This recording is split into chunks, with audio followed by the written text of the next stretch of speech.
Buenas tardes, mi nombre es Edgar Alejandro Ramírez Soto, soy director del Museo Regional de Cholula. Les quiero dar la más cordial bienvenida a este conversatorio que organiza el Gobierno del Estado de Puebla a través de la Secretaría de Cultura y de la Dirección de Museos Puebla. La intención de realizar estos conversatorios es platicar sobre temas del ámbito cultural que se desarrollan dentro de los museos, y en esta ocasión en particular vamos a hablar acerca de uno muy específico cuyo título es Códices, el rescate y preservación del patrimonio. Está con nosotros la restauradora Roxana Geovea Martínez. Ella es restauradora y coordinadora en ADAVI de México. Roxana, bienvenida, es un gustazo tenerte con nosotros. Muchas gracias Gracias por por la aceptar la invitación. invitación. Ya sabes que siempre buscamos difundir lo que trabajamos en conjunto y que la comunidad entre un poquito más allá de lo que conlleva estos procesos y grandes esfuerzos que de manera conjunta hemos realizado. Buenísimo.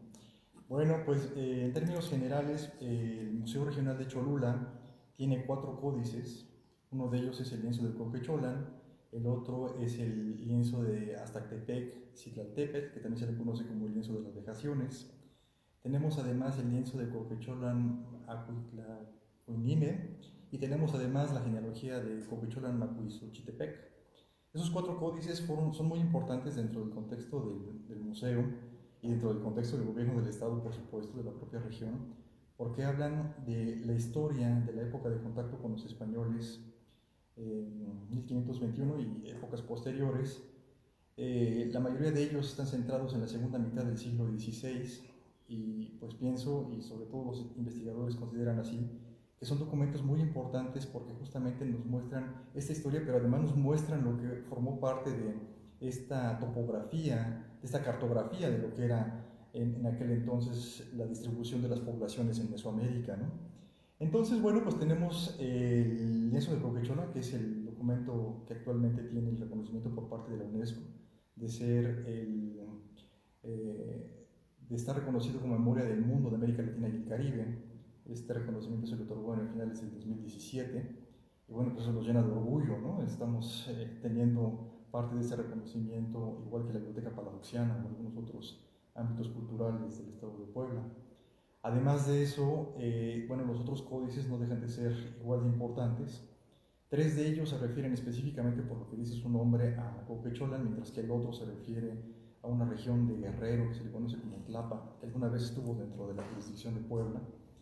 Y pues todo eso nos da una riqueza cultural muy importante, pero mucha gente cuando viene al museo y se para frente a estos documentos, o frente a las vasijas, o frente a las esculturas, en algún momento puede llegar a reflexionar, bueno, y si todas estas piezas estuvieron durante cerca de 500 años preservadas y llegaron hasta nuestros días, ¿por qué es necesario realizar algún trabajo de restauración, como es el caso de los 2 códices que actualmente está trabajando David por parte de ustedes, y de la cual entiendo tú eres la coordinadora general de este proyecto?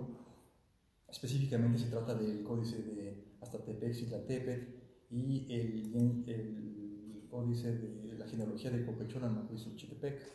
Entonces, la pregunta sería, mi estimada Roxana, ¿tú qué le podrías decir a esta gente acerca de por qué es necesario tener actualmente un presupuesto, este conocimiento, todos estos esfuerzos enfocados directamente a preservar algo que durante mucho tiempo, cerca de 500 años, se mantuvo, por así decirlo, en una idea general, hasta cierto punto estable, y sobrevivió hasta nuestros días? ¿Por qué sería necesario en este momento realizar esta clase de intervenciones? Bueno, realmente nosotros como conservadores buscamos eso, ¿no? Realizar todas las medidas, acciones con el objetivo de prolongar la vida del patrimonio cultural, ¿no? El objetivo siempre es asegurar que estos objetos lleguen a la accesibilidad y disfrute de las generaciones actuales y futuras, ¿no? Muchos de estos documentos, materiales, objetos han tenido la fortuna de encontrar eh, un ambiente adecuado, o de que alguien en algún momento de la historia se preocupó, los resguardó, ¿no? Los cuidó y se mantienen o han llegado hasta nuestros días. El problema ahorita es qué pasa, ¿no? ¿Qué pasa? Y nosotros tenemos el compromiso de buscar que estos materiales, estos objetos, estos objetos que al final adquieren cierta importancia y ya los consideramos patrimonio cultural individual, colectivo, ¿no? Y de México, nos interesa que continúe, que distintas generaciones lo podamos disfrutar, ver, observar y que se mantenga. ¿Cuánto tiempo? ¿No? Como restaurador conservador buscamos que dure otros 100 años, pero la idea es alargar su vida, ¿no? Para muchas, muchas generaciones. Claro, y gente, y acabas de mencionar algo que me parece fundamental, es el asunto de alguien los guardó. Efectivamente, a veces pensamos que esta es una situación que pudiera aplicar a cualquier objeto de la época prehispánica, ¿no? Pero en realidad estos son los afortunados que alguien, de alguna manera, o varias personas a través de diferentes etapas históricas, por alguna razón personal o general, incluso como parte de una política, pensaron que era conveniente resguardarlos y por eso es que han llegado hasta nuestros días, pero en realidad la mayor parte de todos estos objetos, una de dos, o siguen enterrados o la mayoría ya se perdieron, ¿no? Sí, ¿no? Justo son estos pequeños vestigios que nos han llegado, pero por grandes circunstancias que se unieron, ¿no? Porque muchas veces han llegado otros objetos que están en un estado lamentable y Claro. que realmente ya no podemos disfrutarlos, ¿no? Y que se mantienen a lo mejor resguardados en bóvedas o en lugares un poquito más alejados de lo que la comunidad y nosotros podemos llegar a disfrutar, ¿no? Siempre se busca mezclar en esto dos circunstancias. Una, el estudio detallado de los objetos para garantizar esta preservación y la otra, una cuestión de conservación del medio ambiente, ¿no? ¿Qué vamos a hacer con las circunstancias, con el espacio, justo para que esto se mantenga? Claro. Pues fíjate que es una de esas labores que a mí me parecen fundamentales, porque si no hubiera un proceso de restauración detrás de cada una de las, o de conservación, particularmente detrás de cada una de las piezas que forman parte de un museo, pues los museos prácticamente no existirían, ¿no? Sería muchísimo menos la cantidad de acervo que formaría parte de los mismos, ¿no? Sí, realmente este es un trabajo en conjunto de varias disciplinas que busca eso, ¿no? El difundir y el conservar, ¿no? Pero siempre nos hemos preguntado para quién lo hacemos o para qué, ¿no? Porque a veces muchos restauradores decimos, o bueno, nos tienen en la vista de, no, es que ellos lo agarran, lo arreglan, lo cuidan, lo guardan, lo esconden, ¿no?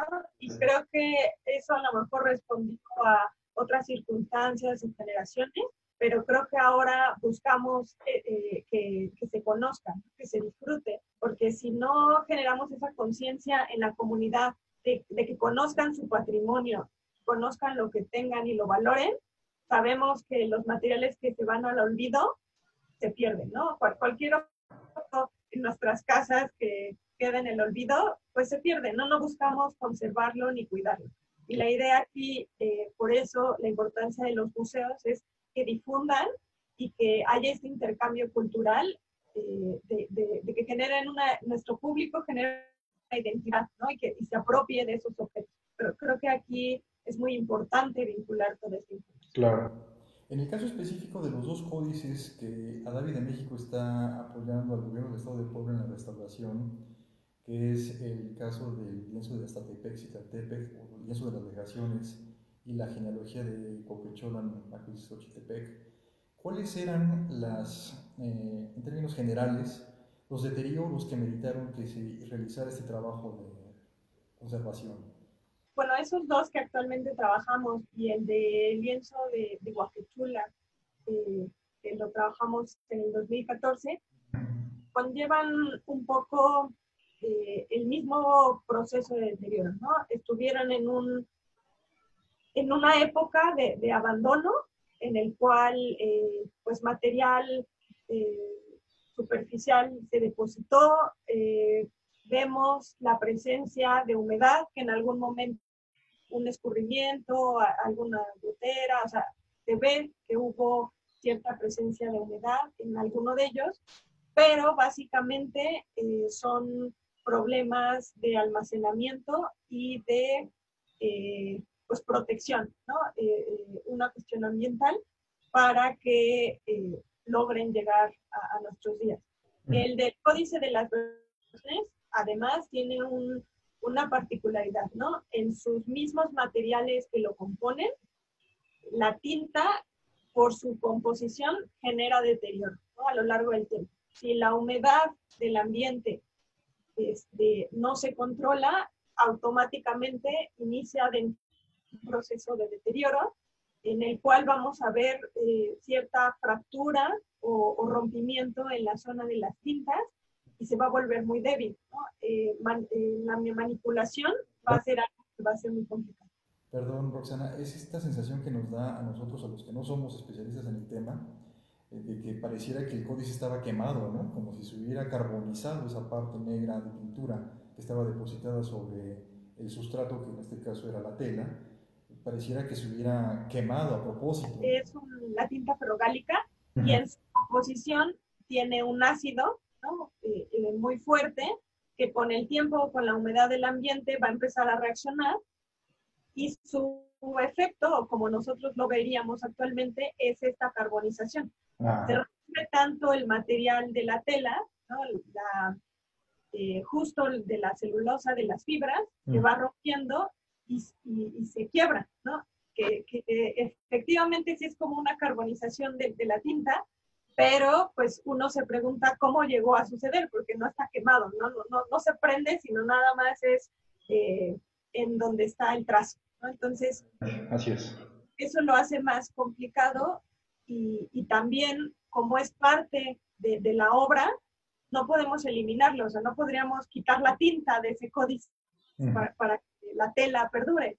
Entonces hay que buscar otros métodos, ¿no? Como los que del ambiente o de las condiciones en los que se busca un trabajo ya con ustedes y de intercambio de especialistas, del museo, un que va más allá de un propio restaurador para buscar esta conservación y que sin atacar directamente al objeto, porque es parte de sí mismo, pues lo podamos conservar. Por supuesto, incluso ahí hay un debate que ha existido a lo largo del tiempo en términos de conservación, de hasta dónde se puede intervenir una pieza y hasta dónde no, porque mucha gente pudiera pensar, bueno, ¿qué nos cuesta terminar de ponerle los pedazos que le lleguen a faltar algún documento o terminar de pintar alguna figura en el ánimo de buscar tener la información completa, la información histórica completa?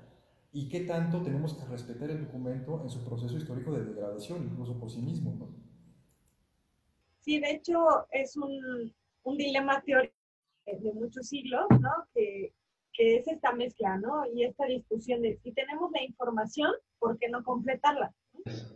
Y justo otra corriente nos dice, bueno, si tú visualmente, aunque un objeto le falte una parte, si mentalmente tu cerebro logra completarla, entonces, ¿qué necesidad de aplicarla, no? Porque aquellos que la observen la completarán, ¿no? Entonces, esto es un dilema teórico de muchos años, pero creo que en esta particularidad de las piezas hay que ser todavía más ético y crítico en los procesos que uno realiza, porque son obras únicas, ¿no?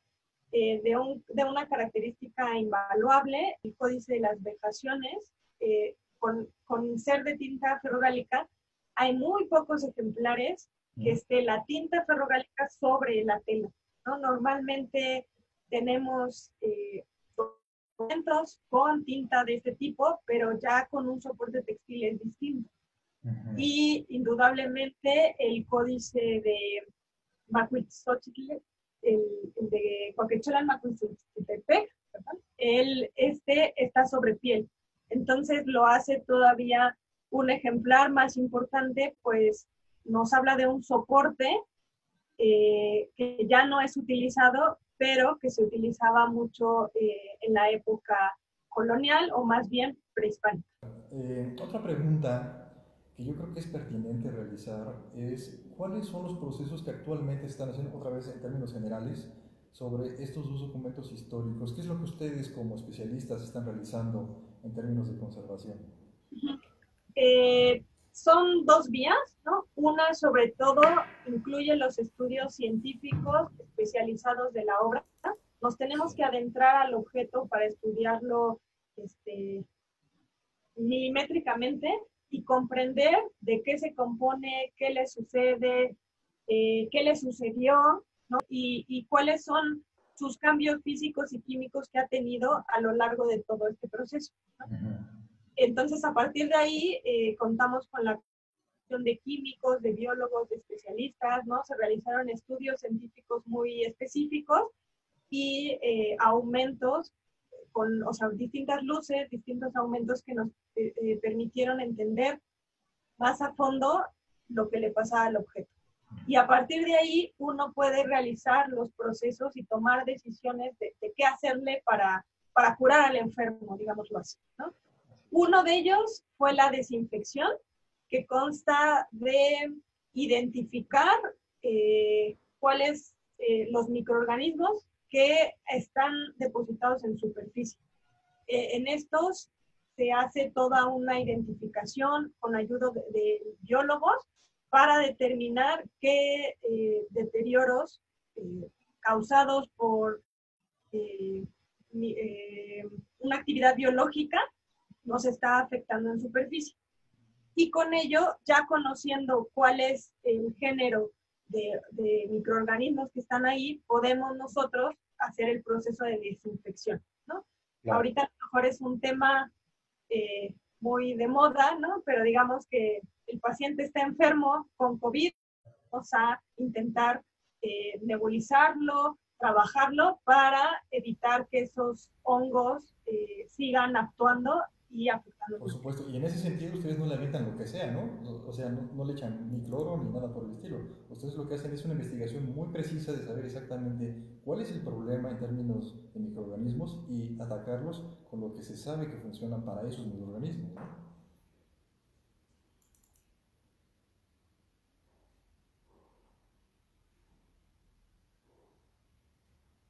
Claro, claro.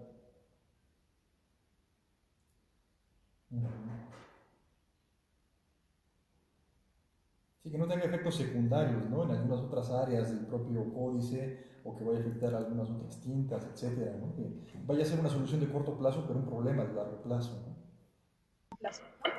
Y para poder realizar cualquier proceso, siempre, ¿no? Realizamos limpieza. La limpieza es, ahora sí, como lavarse las manos, la actividad que tenemos que realizar siempre. Un trabajo de higiene y de limpieza para retirar polvo superficial que en otras condiciones nos ocasionaría otros problemas, ¿no? Ese es el proceso básico que todos tenemos que realizar, tanto en la conservación como posteriormente, digo, en la restauración, como después, con apoyo de ustedes, en el mantenimiento, la conservación de este. Por supuesto, y que de hecho es parte del propio proyecto, ¿no?, que estamos realizando. Es decir, no se trata solamente de llevar al enfermo al hospital, que lo curen, que nos lo regresen ya sano y salvo y toda la cosa, sino también mejorar las condiciones de exhibición que tenemos aquí en el museo, y para eso estamos preparando justamente un proyecto de adecuación de una de las salas que tenemos acá, concretamente la sala 3, para que albergue específicamente a los códices, a los 4 códices que tenemos en el museo, con mejores condiciones de conservación y de exhibición, ¿no? Sí, ese es un trabajo conjunto, ¿no? Exacto. Nosotros vamos a buscar darle también una estructura a las obras.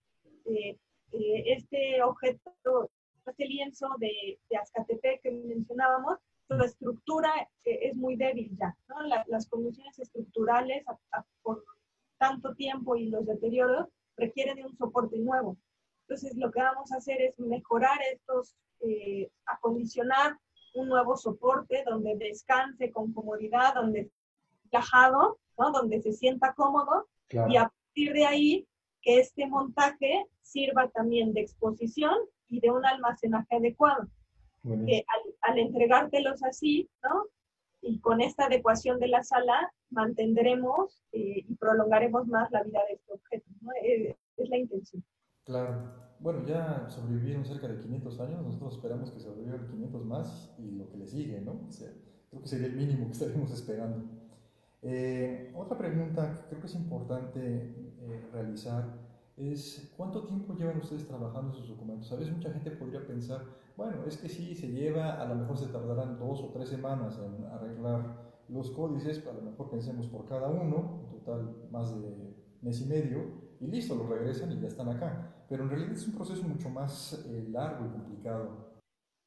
Sí, realmente la restauración es un trabajo minucioso, detallado y delicado, ¿no? Y que requiere mucha paciencia.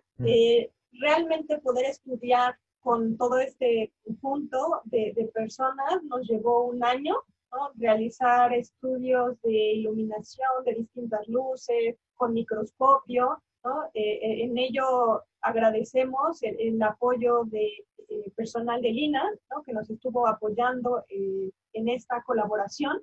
Se necesita equipo muy específico y que pues a David cuenta con un equipo de restauración, pero no de estudio científico, ¿no? Entonces, siempre es importante sumar varios esfuerzos para su realización. Entonces, duró un año este acercamiento de conocer la obra, ¿no? De decir oh, cuál es el objeto de estudio y qué tiene.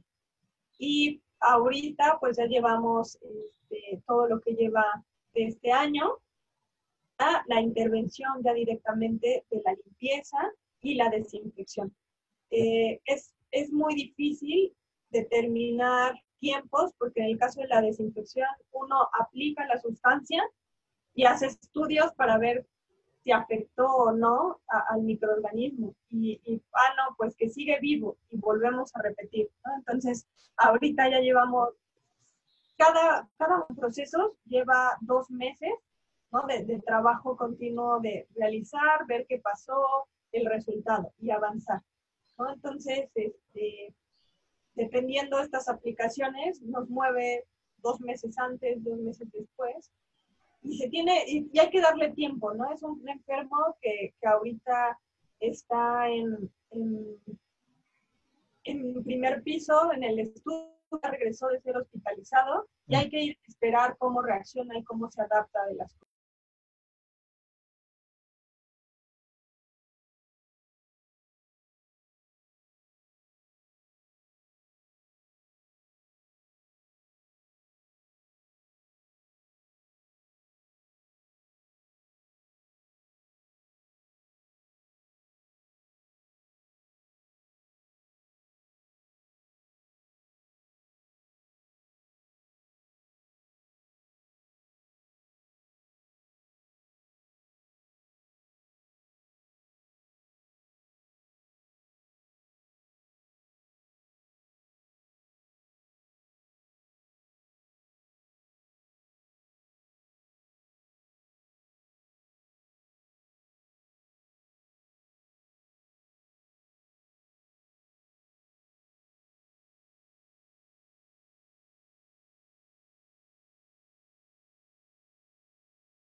Y finalmente es toda una profesión y especialización para poder llevar a cabo los procesos sobre la obra, ¿no? Sí es muy importante considerar todos estos estudios previos, pero sobre todo saber qué materiales son los que uno debe aplicar sin afectar la obra. Y es algo muy minucioso de especialistas y que para realizarlo tenemos que contar con la asesoría y la supervisión de Lina para poder establecer que los procesos son los mejores y por el bien de los objetos. Por supuesto. Entonces, en términos concretos, ¿de cuánto tiempo estamos hablando? Si los códices llevan a regresar este año, pensemos en julio, si todo sale bien, ustedes empezaron a trabajarlos en qué fue, en el 18, 2018.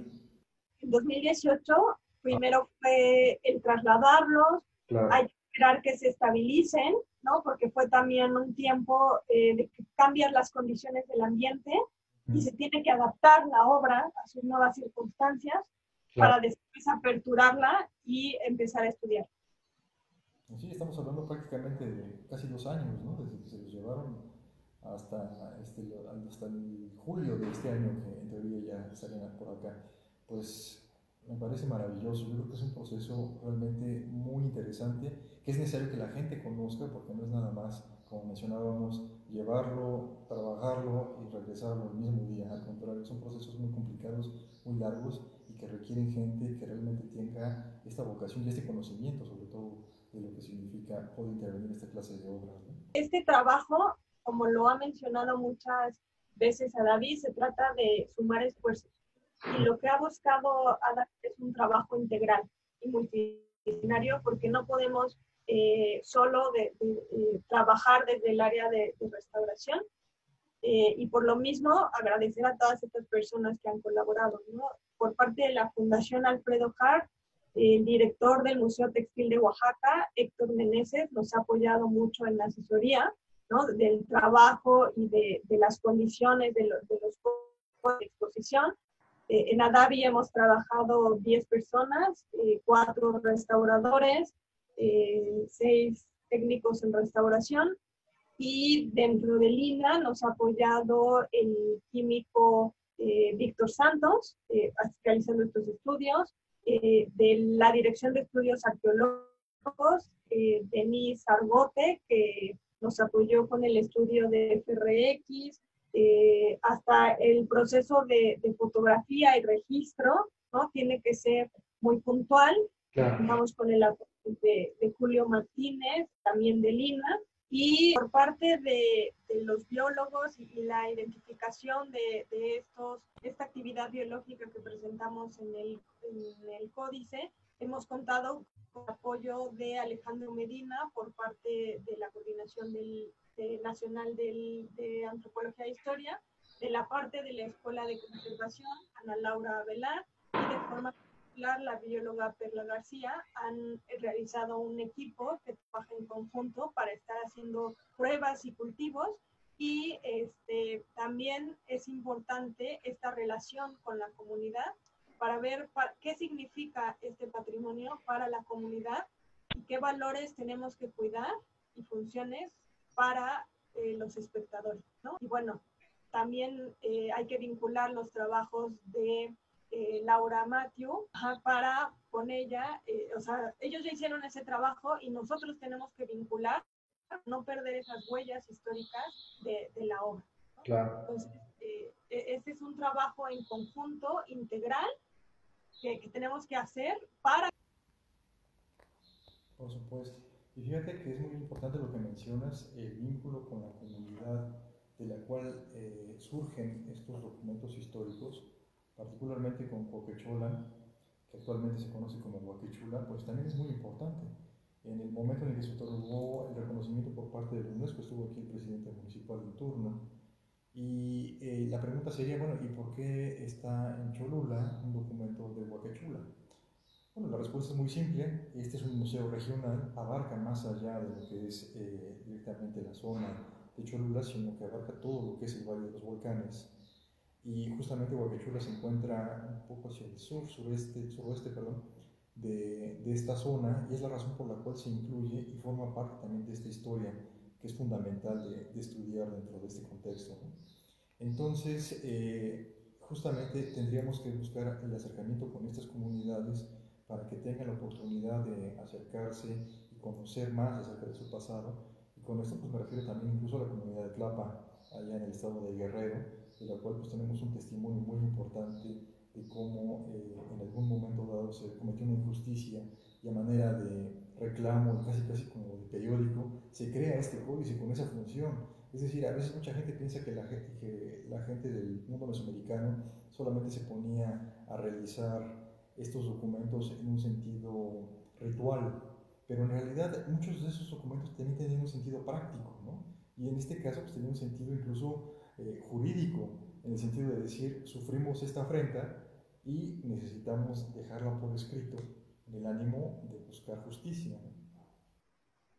Sí, o sea, justo cada uno de los códices tiene un reflejo que nos habla de su territorialidad, ¿no? De su ubicación, ¿no? Incluye la parte de vegetación, montañas, límites, que es muy importante conocer y vincular, ¿no?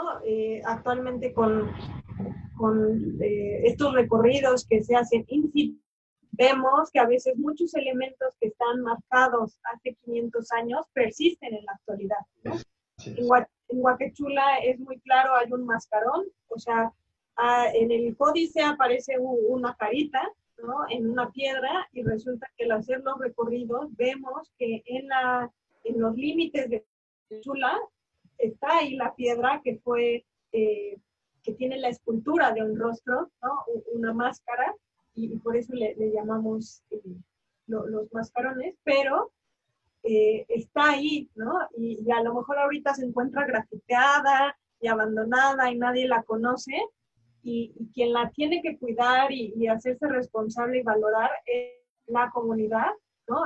Son ellos que son los que están más cerca de nosotros y de los vestigios, y por lo tanto buscar este vínculo y esta revaloración en la comunidad hace que estos vestigios permanezcan, ¿no? Este patrimonio que es de todos y que a cada uno nos corresponde cuidar una parte, Claro. pero buscar esta identidad, ¿no?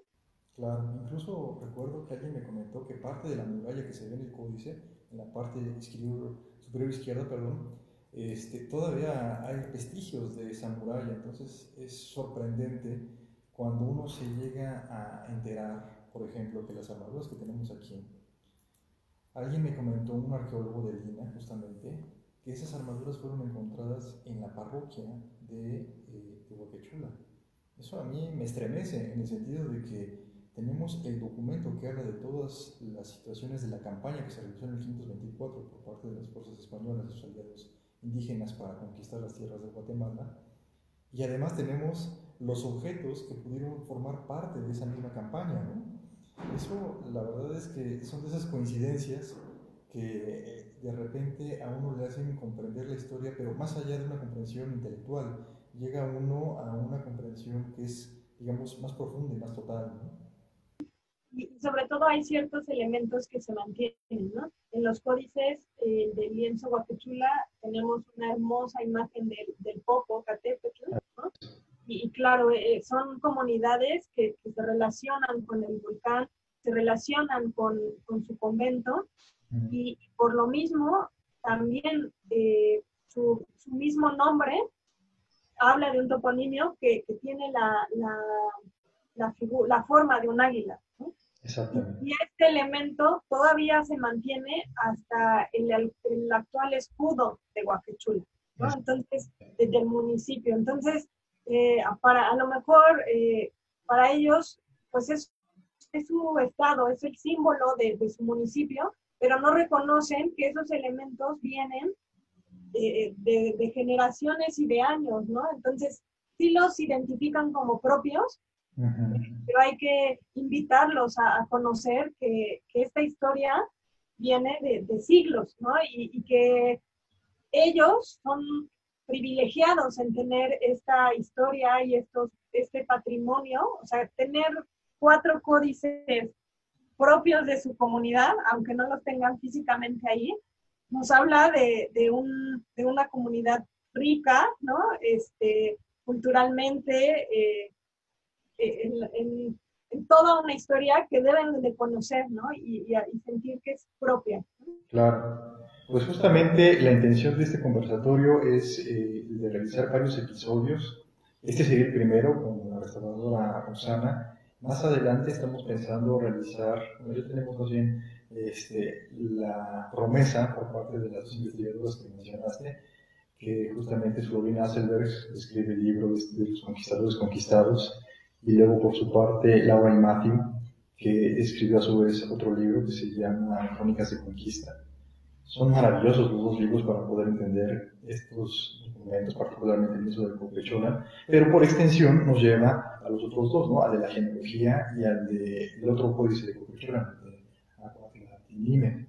Entonces, en ese sentido, yo siento que estos conversatorios nos van a dar una gran cantidad de información muy rica, muy interesante. Espero que el público que nos está viendo no se lo pierda, que nos ayude a difundir esta cultura, porque además estamos viviendo un momento muy importante en el sentido de que estamos por cumplir 500 años de la caída de Tenochtitlán. No de la conquista de México, porque México en realidad es mucho más grande, ¿no? Incluso hubo algunas zonas territoriales que nunca fueron conquistadas o que tardaron mucho tiempo en ser conquistadas después.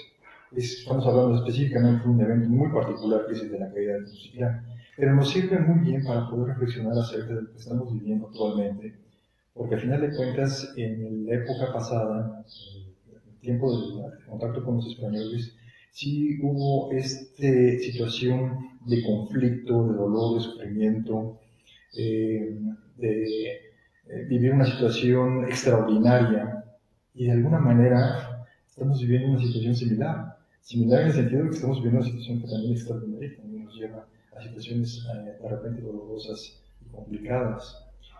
También ellos tuvieron que enfrentar alguna epidemia derivada de que los propios españoles y los esclavos que venían en sus naves traían algunas enfermedades. Paralelismos interesantes como el hecho de que en aquel entonces el Popocatépetl estaba realizando exhalaciones como justamente lo está haciendo ahora. Yo creo que es un momento ideal para poder reflexionar acerca de quiénes somos como mexicanos y hacia dónde vamos. Llevamos 500 años cargando un estigma y siento que 500 años han sido suficientes para poder hacerlo. Yo creo que ya es suficiente. Yo creo que tenemos que revalorarnos como lo que somos, como estas personas de Coquechona que tienen raíces profundas en la historia, a través de muchas generaciones, y que a partir de eso podemos realmente tener la recepción de una cultura muy rica en valores, no solamente de los prehispánicos, no estoy hablando de que la época prehispánica fue una época absolutamente dorada en todo el sentido de la palabra, tuvo su momento y tuvo su esplendor, por supuesto, pero también esta fusión con la cultura europea nos vino a tener una gran cantidad de elementos que actualmente nos identifican, como es el caso de la gastronomía, el caso de la arquitectura, el caso del propio lenguaje. Entonces, de alguna manera, yo creo que tenemos que sobrepasar este estigma y revalorarnos como lo que somos actualmente, como este fruto de esta fusión que de repente difícil ha sido realmente muy rica y nos ha llevado a ser pues, realmente una cultura que tiene un gran carisma dentro de lo que es el ámbito internacional y que creo que además tiene el potencial de serlo todavía muchísimo más. Mi estimada Roxana, no sé si quieras agregar alguna otra cosa adicional.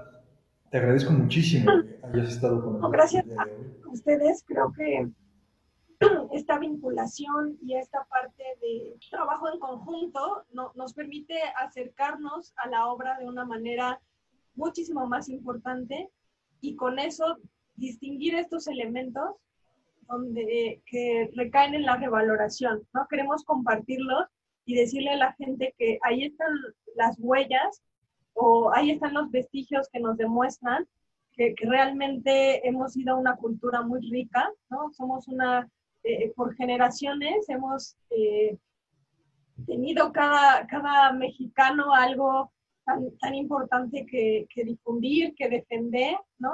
Como decíamos al principio, son obras que gracias a que alguien se preocupó por ellas, las tenemos, ¿no? El patrimonio de México es riquísimo y ¿por qué no aprender de él, disfrutarlo, mostrar, ¿no? De qué consiste y hacer lo propio, ¿no? Creo que si uno no conoce lo que de dónde viene sus raíces, tenemos que vincular esto con quiénes somos, ¿no? Y hacia dónde vamos, como lo mencionas.